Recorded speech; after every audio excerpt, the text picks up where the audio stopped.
Okay, so today we are going to learn our new poem, that is The Love Song of J. Alfred Prufrock. It is written by T.S. Eliot. Okay, Love Song of J. Alfred Prufrock, written by T.S. Eliot. So before discussing this poem, let us have some characteristics of T.S. Eliot's writing. T.S. Eliot अपनी writing में जो लिखते थे उनकी क्या कुछ basic characteristics है, उससे हमको आसानी हो जाएगी थोड़ा सा पोएम को समझने में. Then we will go for poem. Okay, characteristics of T S. Eliot's writing, you can से.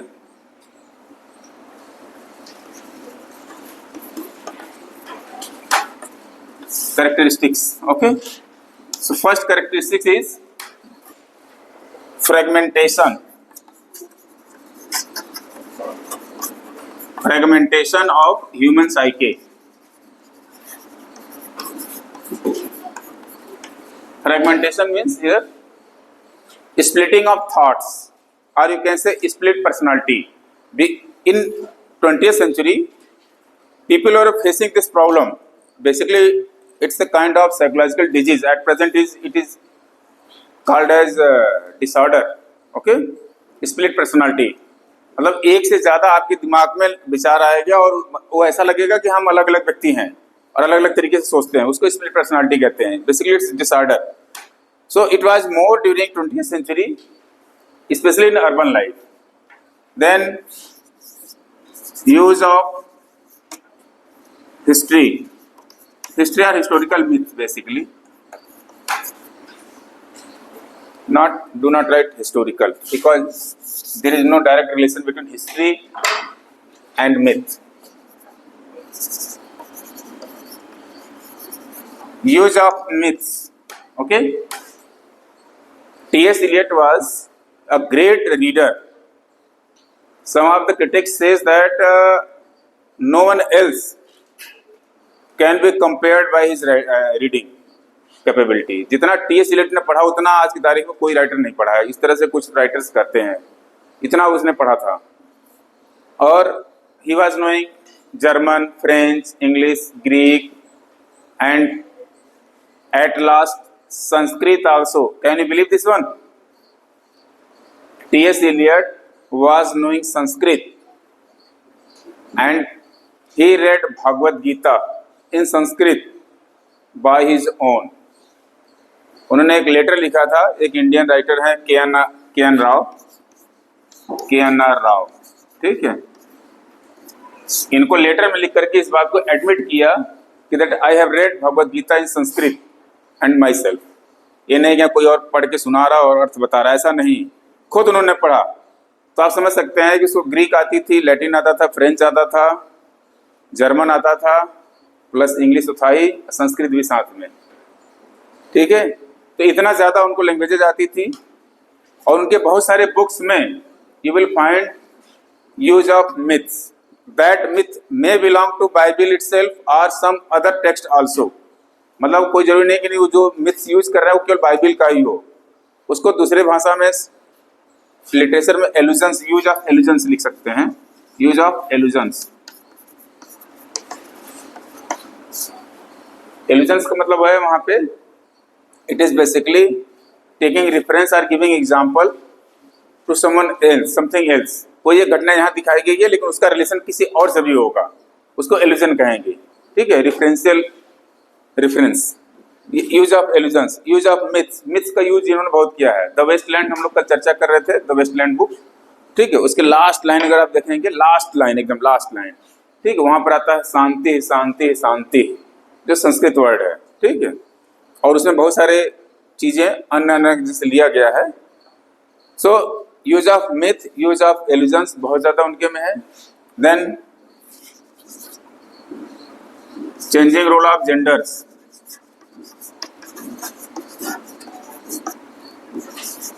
Earlier in Victorian era, you might have heard one term there was that is a Victorian ideal or Victorian lady word also it was there. Okay, Victorian ideals. Victorian period में gender roles proper define कर दिए गए थे कि जो mail है उसका क्या रोल है और जो फीमेल उसका क्या रोल है. फीमेल्स के लिए तो आपको याद होगा वर्जीनिया वुल्फ ने एक बुक या प्रोफेशन फॉर वीमेन में चर्चा किया था, ठीक है। पैटमोर की एक बुक थी ना, जो वीमेंस को लेकर के लिखा गया था, तो 4 पार्ट में थी, ठीक है। एंजल इन द हाउस, ठीक है, एंजल इन द हाउस। तो वहां पे जेंडर रोल्स डिफाइंड हो गए थे, लेकिन 20वीं सेंचुरी आते आते जेंडर रोल्स ब्रेक हो गए, ठीक है। यानी there is no definite role of any gender, whether it is male or female. तो इनके बुक्स में ये चीजें आप पाएंगे, ठीक है, कि जो जेंडर है, जेंडर रोल्स पहले से जो डिफाइंड थे उसको ब्रेक कर दिया गया है, यहाँ पर आपको मिलेगा।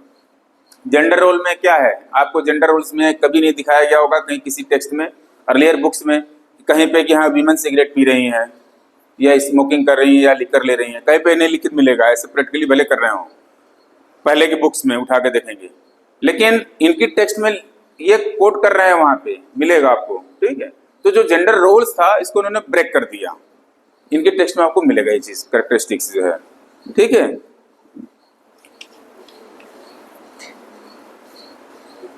Then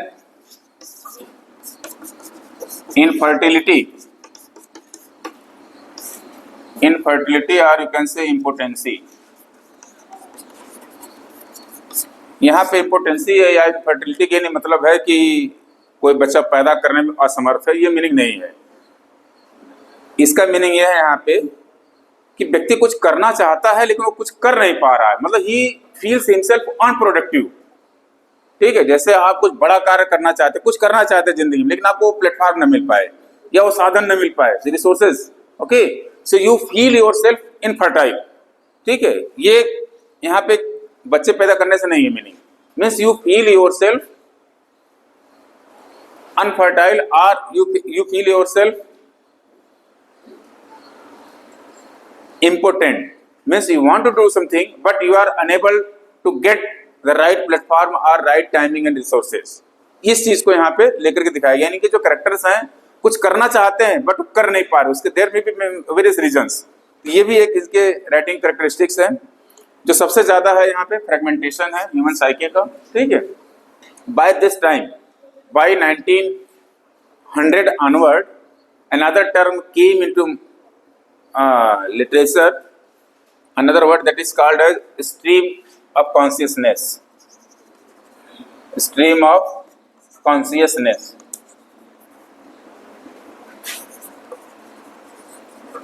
Okay, stream of consciousness, basically this term was coined by Henry James, okay, this term was coined by Henry James।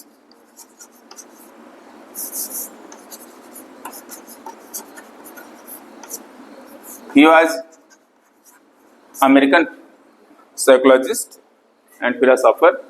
He wrote one book, Principles of Psychology, ठीक है, Principles of Psychology, in which he coined another term that is called as stream of consciousness।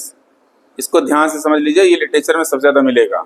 और जो 20th century के literature है, whether it is poetry or novel, you will find this technique more। It is working at present, it is working like a poetic device, or sorry, not only poetic device, literary device you can say, okay। It is in poetry also, it is in prose also। What is this stream of consciousness? This is basically a chain of flow of thoughts, a chain of flow of thoughts of a character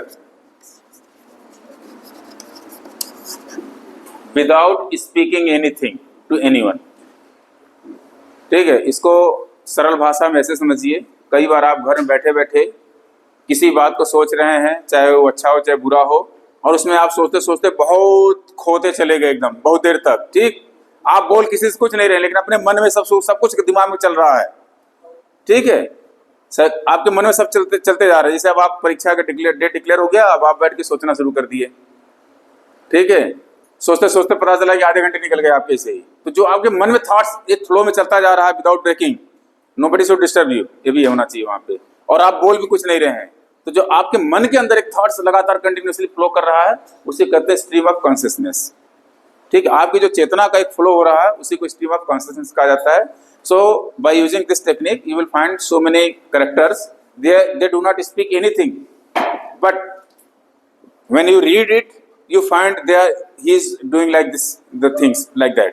कि वो लग रहा है कि ऐसे से कर रहा है, लेकिन ऐसा कुछ करेगा नहीं फिजिकली, वो केवल उसके मन में सब सोच रहा चल रहा होगा। ठीक है, इस तरह की टेक्निक होती है, इसको कहा था stream of consciousness. So he has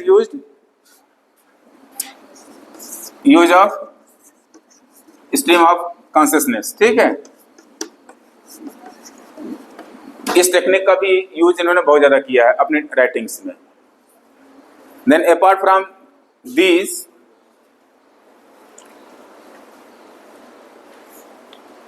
he has also taken various characters from religious texts। ठीक है, so use of religious characters, religious characters हैं, उनको भी यूज किया इन्होंने अपनी राइटिंग्स में। So these are major characteristics of T S. Eliot's writing. Okay, once again, fragmentation of human psyche. Fragmentation है मतलब जो व्यक्ति का थॉट है वो बार बार बदल रहा है और ही फील्स हिमसेल्फ स्प्लिट। ठीक, इसको स्प्लिट पर्सनालिटी कहते हैं, ये चीज का है यहाँ पे। Then use of myths. So many stories have been heard by individual or read in text which may or may not be true. Most of the stories, mythical stories, are related to religion. So use of myths, इन्होंने बहुत सारे myth का use किया है। इनकी जो book है the waste land, उस बुक को समझने के लिए आपको बहुत सारी किताबों का रेफरेंस समझना पड़ेगा, क्योंकि उसमें बहुत सारे कैरेक्टर का नाम ऐसा है जिनके पीछे बहुत लंबी लंबी कहानियां हैं, उनको जानना पड़ेगा, तब आप समझ सकते हैं उस टेक्स्ट को। देन यूज ऑफ एल्यूजन्स, यही चीज है। Changing role of genders. ठीक है, जो डिफाइंड रोल था विक्टोरियन आइडियल्स, ठीक है, यानी he prove the Victorian ideals. Victorian era में एक डिफाइंड डेफिनेट रोल था मेन का, वीमेन का, और वीमेन को तो और करने के लिए बहुत सारे टेक्स्ट वगैरह भी लिखे गए थे। ठीक है, तो उनका जो जेंडर रोल था उसको चेंज कर दिया इन्होंने यहाँ पे। देन इनफर्टिलिटी और इम्पोर्टेंसी मीन्स अनप्रोडक्टिवनेस ऑफ पर्सन, मतलब व्यक्ति कुछ करना चाहता है लेकिन वो कुछ कर नहीं पा रहा है, तो जो उसको फीलिंग आ रही है वो चीज को यहाँ पे इम्पोर्टेंस से इनफर्टिलिटी के रूप में दिखाया गया है। Then use of stream of consciousness. ठीक है, स्ट्रीम ऑफ कॉन्शियसनेस टेक्निक है जिसमें एक कैरेक्टर बिना कुछ बोले मन में सोच रहा है और सोचते सोचते सारी पूरी कहानी बता डालेगा, वो होगा आपका स्ट्रीम ऑफ कॉन्शियसनेस। ठीक है, वर्जीनिया वुल्फ का नाम हम लोग सुने थे, उन्होंने बहुत ज़्यादा यूज किया है इसका। ठीक है, वैसे अगर देखा जाए तो 5-7 राइटर बहुत फेमस है इस मामले में, जैसे वर्जीनिया वुल्फ हो गया, then Marcel Proust, then James Joyce. James Joyce का यूलिसेस बुक है, बहुत फेमस बुक है। ठीक है, इधर टी.एस. इलियट। तो इस तरीके से बहुत सारे राइटर्स हैं। Then use of religious characters, बहुत जगह रिलीजियस कैरेक्टर्स को यूज किया इन्होंने। आप द वेस्ट लैंड पढ़ेंगे तो उसमें इंडिया में, इंडियन फिलोसॉफी में एक पुराण है बृहद कुछ करके, बृहद करके, उसका रेफरेंस उसमें दिया हुआ है। ठीक है, मैं पूरा नाम नहीं बोल पा रहा हूँ, तो उसका रेफरेंस द वेस्ट लैंड में दिया हुआ है। So let us see our poem, that is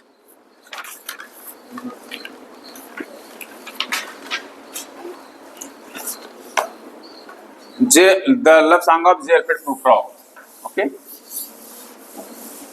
before going to poem, let us have some background of this poem. As its title suggests, the love song of J. Alfred Prufrock. So first thing comes in your mind, who is this Prufrock? ये बात आ रही है कि नहीं दिमाग में आपके कि प्रूफ्रॉक कौन है पहले? ठीक है, so basically who is Prufrock? It is not clear. Okay, it is not clear who is Prufrock, but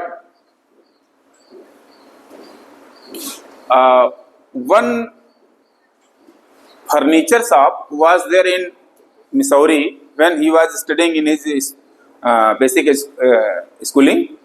When he was taking his basic schooling at Missouri, then there was a furniture shop. Its name was Prufrock Litton.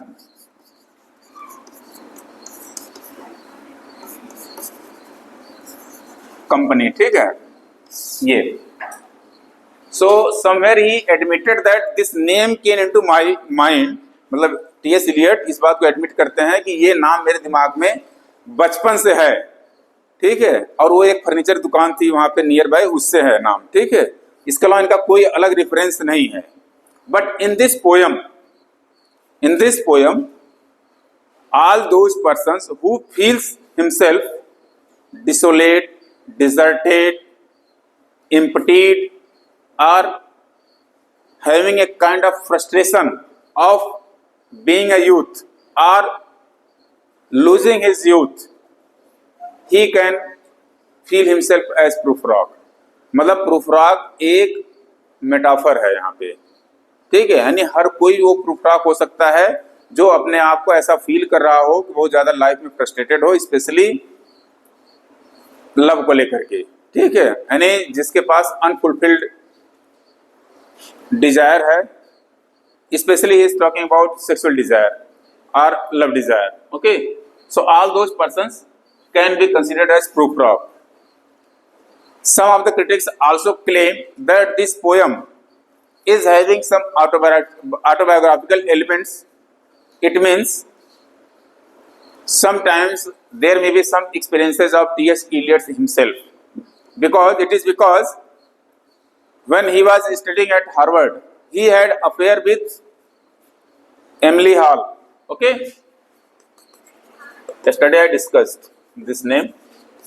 Okay, but he never proposed to her. She was in connection with T.S. Eliot. She was a good friend to T.S. Eliot, but T.S. Eliot never proposed to Emily Hall for any kind of love affair. She was good friend, but when he moved to London, he moved in London in 1910, first time, then 10-11. But when he settled in 1914, and in 15 he got married also. Okay, in 1915 he got married. So when he moved to Merton, means Oxford University, just staying after 1 year, he wrote this poem. मतलब ये poem लिखा गया है 1910 या 11 के आसपास, exact date clear नहीं है, लेकिन ये उस समय कहाँ पे थे?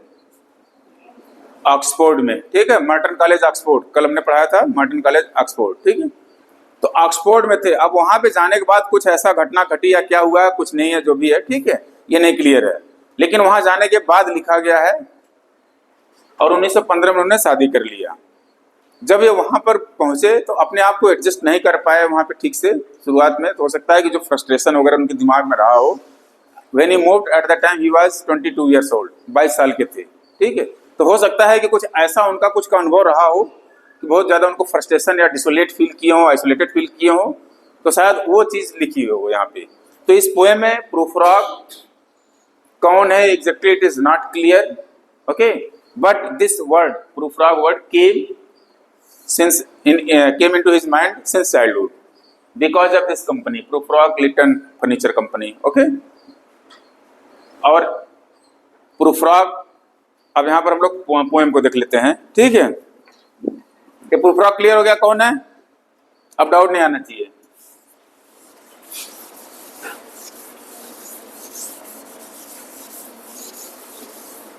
सो लेट अस सी, चाक कहाँ गिर गया जी?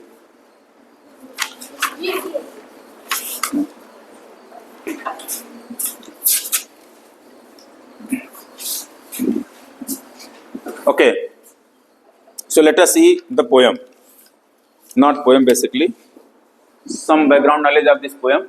So this poem is an interior monologue.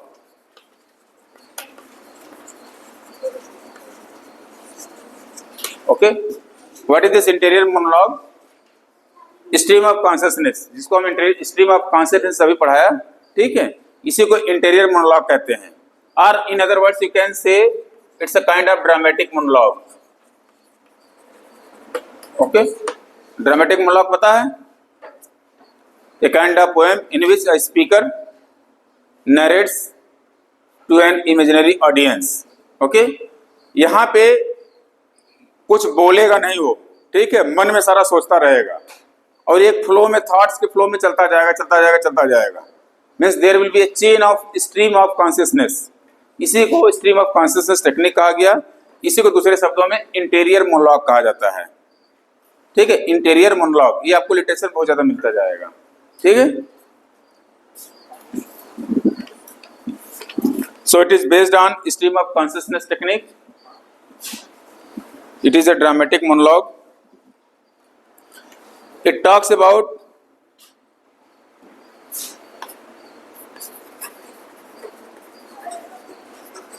frustration, split personality,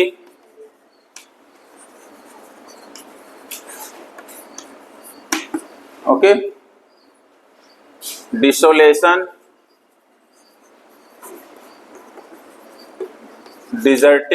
डिजर्टनेस। ठीक है,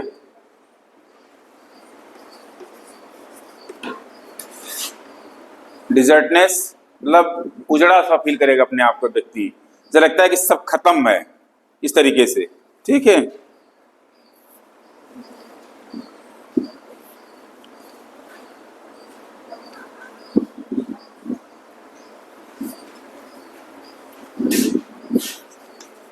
अनरिक्विटेड लव,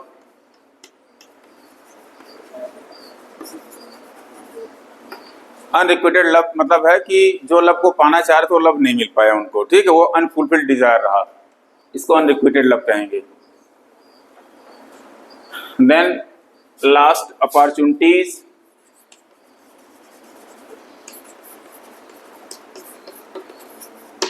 उनको ऐसा लगता है कि हमने जिंदगी में बहुत सारे अच्छे मौके खो दिए। ठीक है, और उसका उनको पछतावा हो रहा है।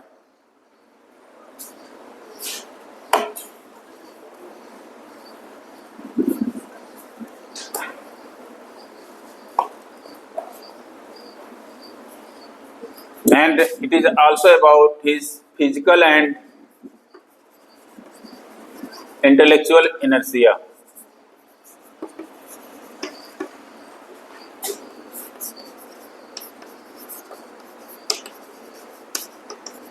ओके, एटसेट्रा कर लो आप, बहुत है, बहुत कुछ के बारे में बता रहा है। मतलब व्यक्ति को कई बार लगता है कि मैं फिजिकली, या तो उसको लगता है कि बहुत ठीक नहीं हूँ, या उसको लगता है बहुत फिट हूँ। ठीक है, फ्रस्ट्रेशन दो ही तरीके से आएगा। आपको लगता है कि नहीं मैं बहुत ही फिट हूँ, फिर भी मेरे को कोई लव नहीं मिला, या आपको लगता है मेरी फिटनेस ही बहुत ज़्यादा खराब है, ठीक है, तब नहीं आया। तो वो फ्रस्ट्रेशन है इनके अंदर दोनों का लेकर के। He feels himself very intellectual also.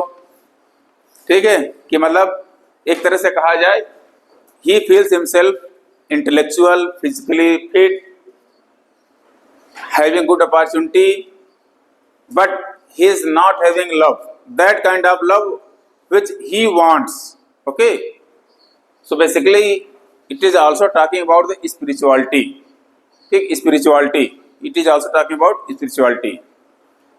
So ये जो पोएम है आपको इतनी सारी चीजों के बारे में बात कर रहा है। फ्रस्ट्रेशन के लिए है, जो प्रूफ्रॉक है इनका फ्रस्ट्रेशन यहाँ पे मिलेगा। उनकी स्प्लिट पर्सनालिटी है। स्प्लिट पर्सनालिटी मीन्स कई बार आप देखें कि आदमी मन में बड़बड़ाते रहता है। ठीक है, एक थॉट आया उसी का उत्तर भी खुद देगा, प्रश्न भी खुद ही करता है। ठीक है, तो स्प्लिट पर्सनालिटी का शिकार हो जाता है व्यक्ति, तो सेल्फ और यू के फीलिंग में आ जाता है। उसको लग रहा है कोई और पूछ रहा है, फिर वो जवाब देगा, फिर वो अगले से पूछेगा और अपना ही जवाब देगा। तो split personality basically it's a disorder. ठीक है, देन डिसोलेशन। डिसोलेशन का मतलब है जैसे लगता है ना व्यक्ति अपने आप को एकदम उजड़ा हुआ पाए, इम्पटीनेस। देन डिजर्टेडनेस है, डिजर्टनेस नहीं डिजर्टेडनेस होना चाहिए। ठीक है, डिजर्टेडनेस। ठीक है, मतलब लगेगा कि सब कुछ है मेरे पास लेकिन लगे कुछ नहीं है। ठीक है, ऐसा टाइप फीलिंग आएगी उसको। Then unrequited love, lost opportunities. So these are few points. Okay,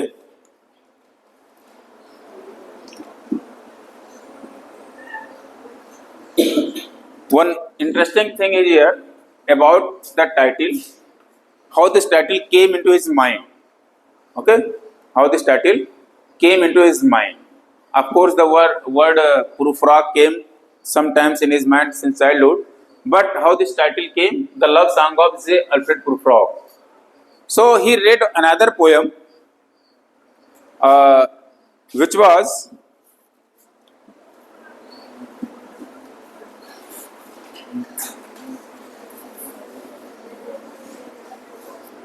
written by Rudyard Kipling. Okay, उसका नाम था रुडयार्ड किपलिंग. ओके, इनकी एक पोएम थी जिसका नाम था the love song of Hardayal. Okay, the love song of Hardayal, ये एक पोएम थी जो कि रुडयार्ड किपलिंग ने लिखा था. इसको इन्होंने पढ़ा था और उसी तर्ज पे इन्होंने, मतलब उसी के आधार पे अपने पोएम का नाम रख दिया the love song of J Alfred Prufrock. Okay, ये इससे इंस्पिरेशन मिली उनको रुडयार्ड किपलिंग से. अगर ये आए आपको कि from where he inspired to write this title, तो आप रुडयार्ड किपलिंग लिख सकते हैं वहां पे. ठीक है.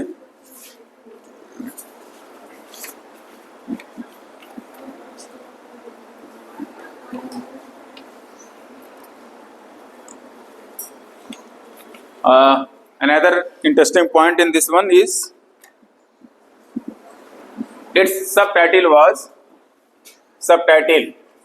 Prufrock among the women. ये टाइटल था, मतलब इसका जो सब टाइटल है या इनिशियल टाइटल था वो यही था, Prufrock among the women.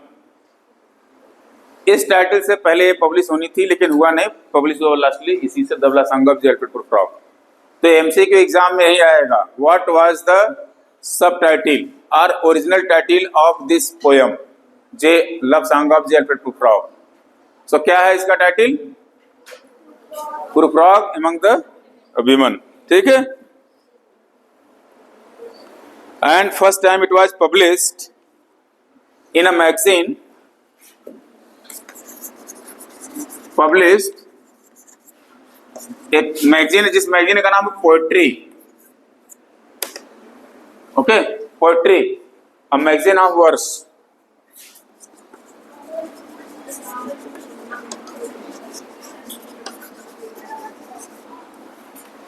A magazine of verse.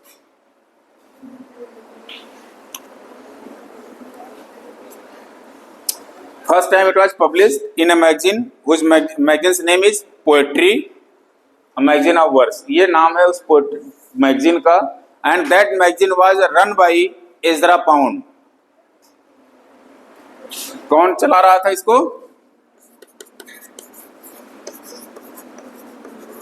Ezra pound. नाम सुना? यस. कौन थे? इनके लिटरेरी गुरु कह सकते हैं आप इनको. ठीक है. जितने इनके टेक्स्ट थी, जितनी राइटिंग्स थी, ज्यादातर का एडिशन या एडिटिंग का काम उन्होंने ही किया था. सो फर्स्ट टाइम जब इस पोएम को लिखा इन्होंने, एजरा पाउंड को भेजा, एजरा पाउंड ने इसको पब्लिश किया. First time this poem was published इन 1915. ठीक है, सिंगल पोएम के रूप में. इसके बाद 1917 में, इन 1917 प्रूफ्रॉक एंड अदर ऑब्जर्वेशंस करके एक पूरी बुक पब्लिश हुई. Prufrock and other observations, book का नाम है, नोट कर लीजिए. प्रूफ्रॉक एंड अदर ऑब्जर्वेशंस 1917 में बुक के रूप में पब्लिश हुआ.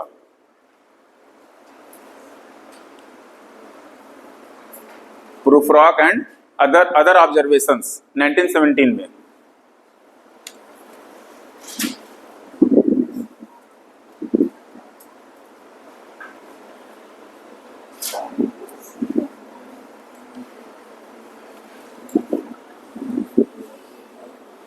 ओके, इसमें तो कोई एमसीक्यू कहाँ बनेगा? एक तो सब टाइटल या ओरिजिनल टाइटल आएगा, एक एमसीक्यू. क्लियर? इसका सब टाइटल क्या है? Prufrock among the women. ठीक है. पब्लिश कब हुआ? 1915 में. First time it was publish in 1915. अगर इसको बुक कलेक्शन के रूप में देखा जाए तो कौन सी बुक में है ये? बुक कलेक्शन का नाम क्या है? Prufrock and other observations. ठीक है, ये बुक आ जाएगा. ये 1917 पब्लिश हुआ. लिखा गया था 1910-11 के आसपास, क्लियर नहीं एग्जैक्ट डेट, ठीक है। जब ये लिखे तब वो ऑक्सफोर्ड में थे, ठीक है। अब एग्जैक्ट क्लियर नहीं है कि पूरी लिखे थे, आधी लिखे थे। कुछ इनके जो एक बायोग्राफर हैं टी.एस. इलियट के, लिटन गार्डन करके, आप चाहें तो नोट कर सकते हैं, ठीक है। इनका इन्होंने अपनी बायोग्राफी, इनकी बायोग्राफी में लिखा है, नाम देख लेते हैं एग्जैक्टली, सॉरी लिंडल है,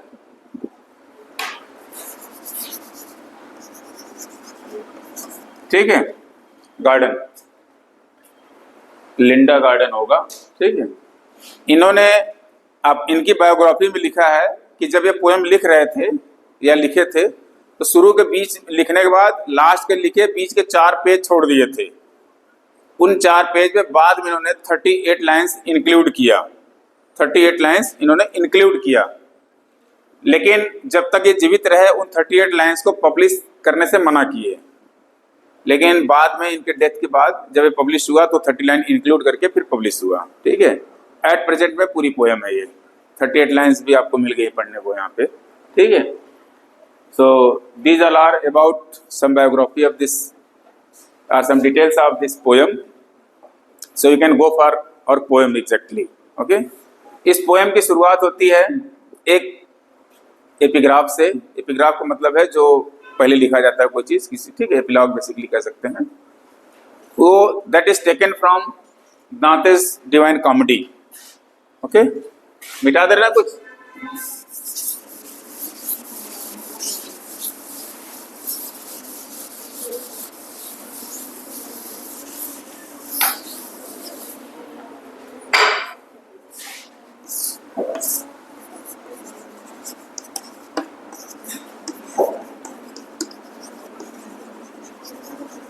Okay, Dante Divine Comedy, or sometimes it is also called as Commedia.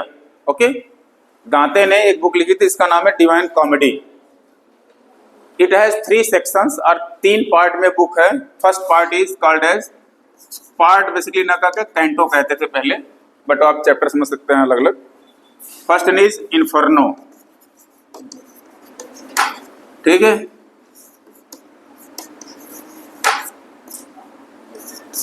आपने सुना होगा ना कि जब कोई मर जाता है, बहुत पापी रहता है, तो ऊपर जाता है तो उसके पाप की सजा दी जाती है।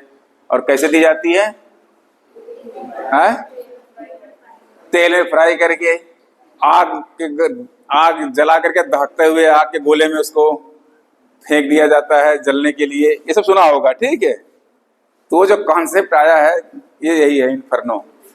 इन्फर्नो मतलब होता है आग का धकता गोला, ठीक है, जहन्नुम जिसे कह सकते हैं आप, ठीक है। तो 3 पार्ट इसमें लिखा गया है। First is Inferno, second is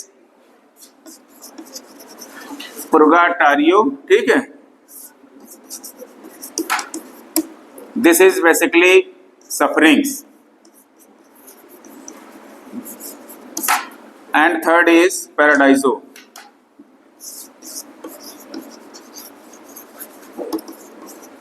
आप इसको हेवन कह सकते हैं, स्वर्ग, ठीक है। तो जो स्वर्ग, नरक और उसके अंदर जो आपको तड़पने या तड़पाने के लिए जो व्यवस्था की गई है, उन सब की सारी जानकारी इसमें दी हुई है, ठीक है। इन्फर्नो, ये पुर्गाटोरियो या सफरिंग्स, ठीक है। और यहाँ पे पैराडाइजो बेसिकली हेवन, स्वर्ग नरक और दोनों के बीच में जो आपको कष्ट मिलेगा, वो सारे का वर्णन आपको इस बुक में मिलती है, डिवाइन कॉमेडी में, ठीक है। इसमें जो कैरेक्टर होता है, इस कैरेक्टर नेम इज गीडो, ठीक है। ये कैरेक्टर है, ये पूरी जर्नी ट्रेवल करता है, ठीक है, भटकते रहता है। कभी कोशिश करता है हेल की तरफ जाता है तो वहाँ का स्थिति देखता है तो उसके बारे में बताता है। फिर यहाँ पे सफरिंग्स उसके साथ क्या क्या होती है, कष्ट कितना मिलता है उसको, वो इसमें है। फिर इस तरीके से पैराडाइजो है, ठीक है। तीनों वाले में अलग अलग है। तो जो गीडो यहाँ भटकता है, सफरिंग्स जो उसको मिल रही हैं, ठीक है। तो ये कैरेक्टर का रिजेम्बलेंस यहाँ पे प्रूफराग का दिखाया गया है इसके साथ। यहाँ प्रूफराग भी एक तलाश में है, एक स्पिरिचुअल पीस की तलाश में है, but he is not getting that one because of modernity of 20th century Europe. ठीक है, 20वीं शताब्दी के जो मॉडर्निटी आई यूरोप में, उससे वहां पे लोगों के अंदर शांति नहीं महसूस हो रही है। ठीक है, क्यों नहीं महसूस हो रही है? क्यों? क्योंकि जो स्टेब्लिश्ड नॉर्म्स थे सोसाइटी में, ठीक है, जैसे जेंडर रोल्स के नाम सेट थे, वो धीरे धीरे टूटने लगा। बहुत सारे राइट्स वीमेन को वहां मिल गए और वीमेन के अंदर एक जागरूकता आ गई, तो उन्होंने बहुत चीजों पर रिवोल्ट किया। तो सोसाइटी में एक डिसऑर्डरनेस सा फील होने लगा लोगों को, और ये चीज यहाँ पे प्रूफराग इस पोएम के माध्यम से एक्सप्रेस करने की कोशिश किया है। Prufrock is not just a single man Prufrock, he is the representative of most of the Europeans, especially of the English people. Okay, प्रूफराग एक अकेला व्यक्ति नहीं है, वो प्रूफराग कोई भी हो सकता है, जस्ट वो सिंबल है, वहां पे मेटाफर के रूप में यूज किया गया प्रूफराग। सो यहाँ पे जो ये इस डिवाइन कॉमेडी है दांते के, इसका जो सेकंड कैंटो है पुर्गाटोरियो, इससे यानी इसमें सफरिंग्स दिखाई गई है, कष्ट, जो कष्ट दिखाया गया है और वो कष्ट कैसे झेल रहा है, मन में सोच रहा है वहां पे, इसी तरीके से यहाँ पे दिखाने की कोशिश की गई है प्रूफराग को लेकर के। So this poem starts with Dante's Divine Comedy's second canto, that is Purgatorio's starting. उसके स्टार्ट से यहाँ पे स्टार्ट लिया गया है। आप देखेंगे वहां पे आपकी बुक में लिखा होगा, ठीक है, वो जर्मन में लिखा है, जो उसमें दिया वो जर्मन में है। तो पोएम असली स्टार्ट हो रहा है यहाँ से। अब हम लोग पूरा प्रूफराग के बारे में सुन लेते हैं थोड़ा सा। प्रूफराग एक व्यक्ति है, थोड़ा सा दुबला पतला स्किन है उसका, आधा बाल उसका उड़ा हुआ है, and he is ageing around 40 to 50। ठीक, 40 से 50 साल के बीच में एज है उसकी। थोड़ा बाल्ड है, मतलब क्या बोलते हैं, गंजा। ठीक है, गंजा है, पतला है शरीर के अनुसार, और एक सच्चे प्यार की तलाश में घूम रहा है, और इसके चक्कर में अक्सर वो तैयार व्यार होकर के जो कॉफी शॉप्स, होटल्स, रेस्टोरेंट्स है, इधर घूमता रहता है। और in the present poem he is now ready to go to a hotel where few women will come and one of them he is loving। ठीक है, मतलब एक को वो प्यार कर रहा है और आज बहुत ही प्रिपेयर्ड होकर के एकदम मन में ठान लिया है कि आज हम जाएंगे, आज हम बोल देंगे। ठीक है, ये चीज उसके मन में सोच रहा है, लेकिन वो बोल पाता है कि नहीं बोल पाता, आगे पोएम में आपको पता चलेगा। लेकिन जो बोलने से पहले उसके मन में थॉट आता है कि नहीं, अगर उसने रिजेक्ट कर दिया तो, या अन्य लोग हमारा मजाक बना दिए, या और कुछ रिएक्शन हुआ, तो जो तमाम थॉट्स आ रहे हैं वही सारे थॉट्स इस पोएम में दिखाया गया है।